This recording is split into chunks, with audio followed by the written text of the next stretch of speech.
चाहिए। अब जो भी वैकेंसी आने वाली हैं, एक कयास बता रहा हूं, एग्जिट पोल है एक प्रकार से, सुनिएगा। कई बच्चों का सवाल है कि सर रिट की वैकेंसी क्या आएंगी कि नहीं आएंगी। रिट कंप्लीटली उलझ चुकी प्रक्रिया है। शिक्षा मंत्री जी ने अपने बयानों से इसको और उलझा दिया है। अभी लेवल फर्स्ट और लेवल सेकंड में जिनकी नियुक्तियां रुकी हुई थी, उनकी नियुक्तियां वापस से रिजल्ट आने शुरू हो गए हैं। लगभग 6 से 10 हजार की नियुक्तियां वापस से हो रही हैं। तो एक बार इस प्रोसेस को आप मान के चलिएगा कि इसमें समय लगेगा। ठीक है, केवल यदि आप रीट के भरोसे बैठे हैं तो मेरी आपको राय है कि आपको साथ में कोई सेंटर की भर्ती को भी पकड़ना चाहिए।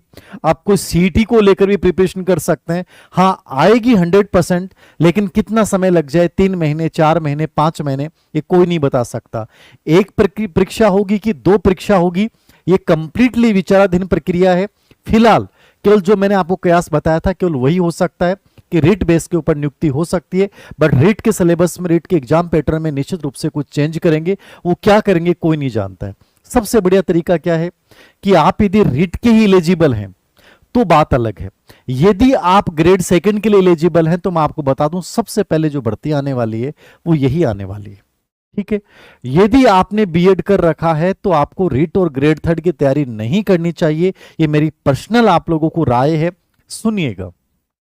एक सिंपल सी बात है, किसी एक चीज को चुनो और चुनने के बाद उसको बहुत जोरदार तरीके से कर लो।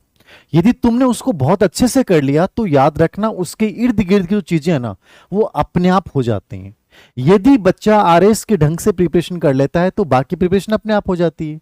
यदि वो रिट की प्रिपरेशन कर लेता है तो ग्रेड सेकंड की भी होती है, आरएस की भी होती है, सीईटी की भी होती है।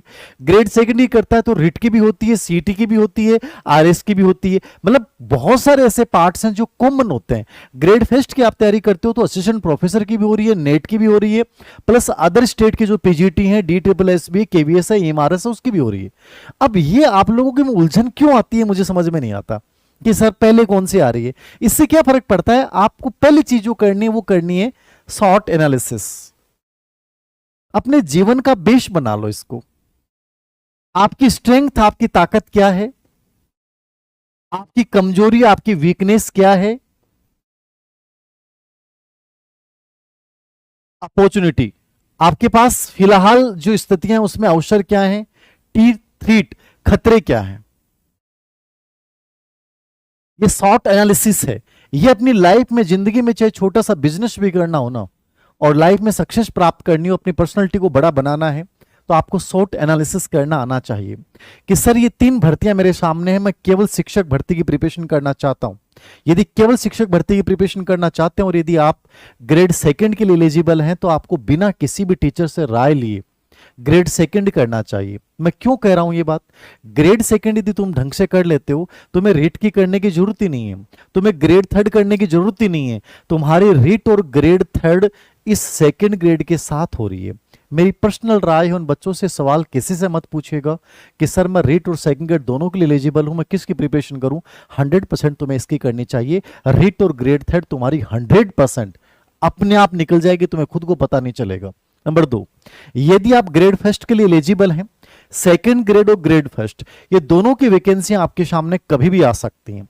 मतलब ये आएंगी डेफिनेटली सबसे पहले। ठीक है, यदि आपका एमए कंप्लीट हो चुका है, कोई कंफ्यूजन नहीं है, आपका सब्जेक्ट बहुत स्ट्रांग है, आपने जीके का एनालिसिस किया शॉर्ट एनालिसिस के आधार पे कि आपके जीके के पेपर में आपकी मैथ है, स्कूल मैनेजमेंट है, साइकोलॉजी है, जो भी पूरा का पूरा पार्ट है, इतिहास क्लास, संस्कृति, इंडियन हिस्ट्री भी आपको पढ़नी है। आप इसका एनालिसिस का प्रयोग करते हुए समझिए कि क्या मैं ग्रेड फेस्ट में बहुत अच्छा कर सकता हूं, मेरा सब्जेक्ट यहां तक कहां तक स्ट्रांग है।